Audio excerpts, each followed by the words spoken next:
Board discussion. Senator from Campbell. Thank you, Mr. President. Speak on the bill. Please proceed. Thank you, Mr. President. I think the senator from Green did an excellent job explaining this bill, explaining the committee sub. I want to step back, Mr. President, because I don't think all those watching, all those who have been made recently aware of this bill, realize how long we've been discussing this subject matter. So I want to go through where this process started, what changes have been made, debunk some of the misconceptions out there and some of the misinformation campaigns that have been rather disappointing. But so let's start a few sessions ago. You know, this concept was introduced, and right away the opponents said, those scholarships are only for private schools. We want them for public schools. This General Assembly listened and decided, you know what? There are some good cases to be made for these scholarships applying to public schools as well. So that change was made. But as you can imagine, Mr. President, the opponents are still not happy. Another complaint we heard is $25 million. It's going to start at $25 million, and next thing you know, we're going to be in the billions. Kentucky's going to be spending billions of dollars on this.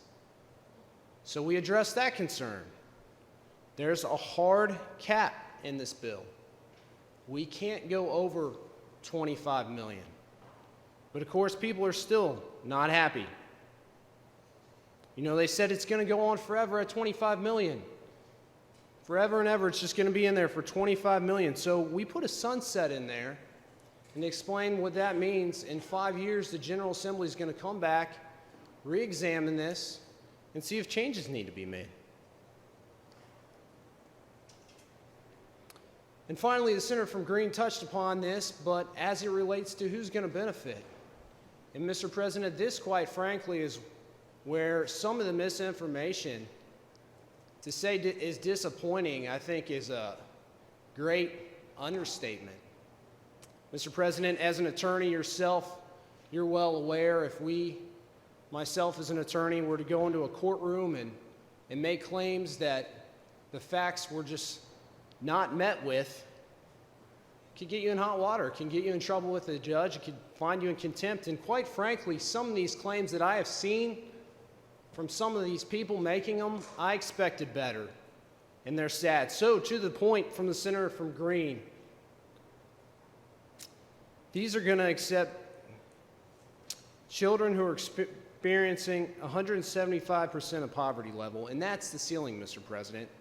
The priority is going to the highest need applicants. So any claims that this is going to benefit affluent people is flat out false. So this point, the point I'm trying to make in here, this bill has been changed multiple times. But you know, some people are never going to be happy with it, and that's fine. But I would just prefer they say that up front instead of trying to spread some of the misinformation that we've been dealing with. But let's talk about the logic. The logic is that this bill is taking $25 million from the education budget. That is a false narrative. These tax credits are going to come from the general fund budget. $25 million, Mr. President, on this year's budget is 0.2%. Repeat myself, 0.2, not 2, 0.2% from the general fund.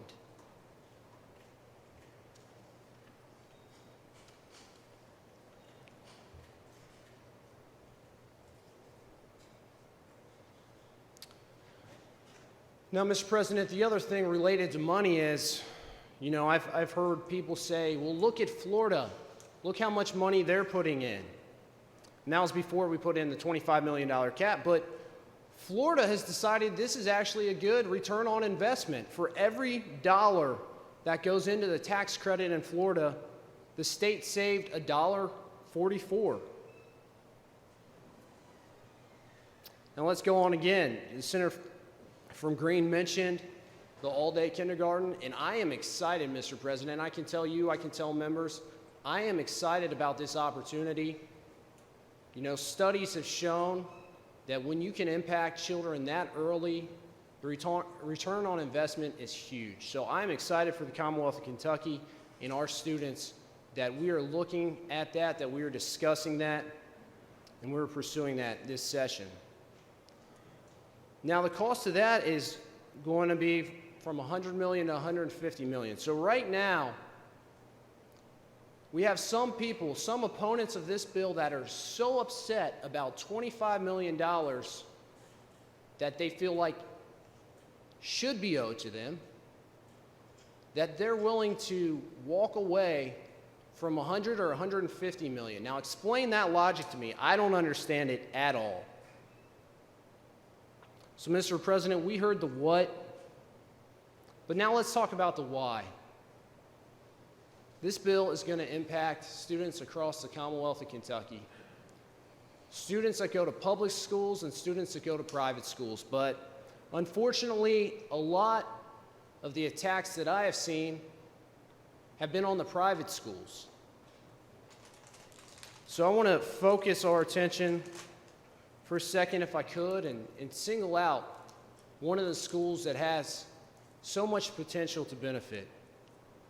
I'm going to use this school as an example because I think it's important that we can see what kind of schools we are talking about, just like it's important to see what kind of student, what kind of eligibility it takes to receive one of these scholarships. Let's talk about the schools that are going to potentially receive these. Holy Trinity Schools in Bellevue currently educates 115 students, grades K through 8. And of 115 students, Mr. President, 59 of those students qualify for free and reduced meals. 32 out of 115 are mixed race or African American.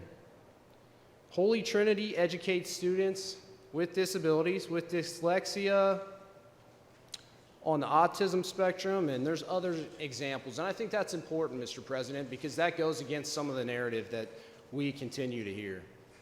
And it's important to note that Holy Trinity is inclusive of all students of other faiths and religions, even if they don't practice religion at all. You know, the principal from Holy Trinity, Katie Jacobs, reached out to me. She sent me a number of stories, of examples of real-life students and their parents and how this bill could benefit them.